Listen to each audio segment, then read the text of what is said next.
Hi, I'm Reb Myron. I'm a minister through Pathways of Light, and I've been a Courts in Miracles student for 43 years.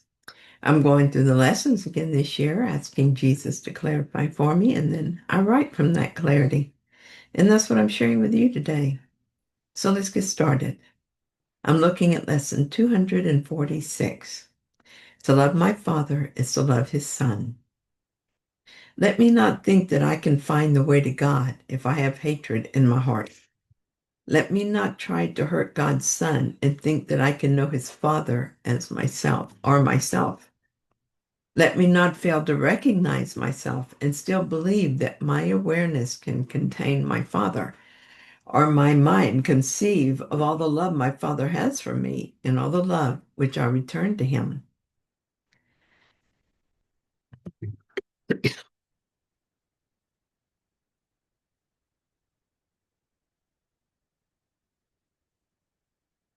Hmm, sorry. I will accept the way you choose from me to come to you, my Father, for in that will I succeed because it is your will. And I would recognize that what you will is what I will as well, and only that. And so I choose to love your Son. Let me not think that I can find the way to God if I have hatred in my heart. That is such a strong and uncompromising statement. Our purpose as students of A Course in Miracles is to accept correction of our perceptions so that we return to God. So this is a statement we cannot afford to overlook. Do I have hatred in my heart? I'm afraid that I do. I want to argue that. I used to hate certain politicians openly, and when I read the news and learned that someone had been especially cruel, I felt disgusted, angry, and fearful.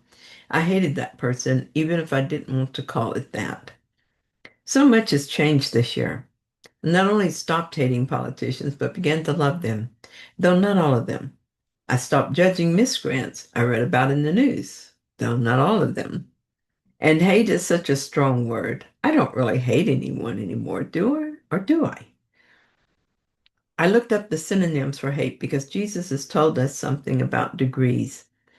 I have stated that the basic concepts referred to in this course are not matters of degree. So here's some synonyms for hate.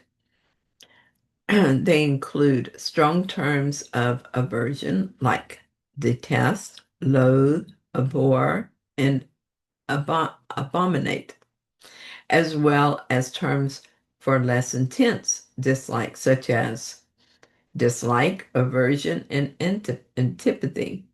Related words also include animosity, enmity, hostility, scorn, and revulsion. No, I haven't given up hate altogether.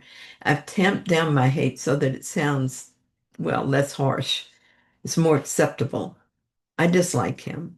I have an aversion to her. There, that doesn't sound so bad. Do I think I fooled God? No, and neither have I fooled myself. But what is encouraging is that for the one I was practicing on, I've actually come to love and support him. Not necessarily in his choices, but as the Son of God, he is. I love in him that which is also in me. And while I am intensely grateful for this change, I'm not done. And that's okay. That's what time is for. And I'm using my time for its intended purpose. Maybe that is because the other day I turned 76. I can no longer treat time as if it's endless. Each day is precious because I use it to heal my mind. When I'm done here, I want to look back on it and see that I did the best I could. So I watch for those pretenders, scorn, hostility, revulsion, and I ask the Holy Spirit to correct my perception because obviously I am telling myself an untrue story. I'm looking at the Son of God and seeing something ugly. The next time I have a hateful thought about anyone, a judgment of any kind, I'm going to stop pussyfooting around and just come right out with it. I would rather hate this one than know myself as part of God. Whew. I choose hate over God. Wow. That will be enough to cause me to reconsider my stance. I am a student of A Course in Miracles. That is not a hobby for me. It is a commitment to its principles. I am dedicated, uncompromising, and focused.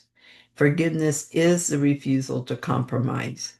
It is an expression of the highest love as reflected on earth. I will sometimes fall short, but I will always keep moving toward love, and hatred is not love. So it has to go. I'm happy to see it go, easily replaced with love and compassion. After all, who do I hate? A creation of God? Can I hate his creation and not hate he who created them? Can I hate someone else when there is no one else? We are one, appearing as many, but still one. What do I hate in you that is not also in me? Hate makes no sense and gains us nothing. I gladly release it in all its disguises and let love reign in its place.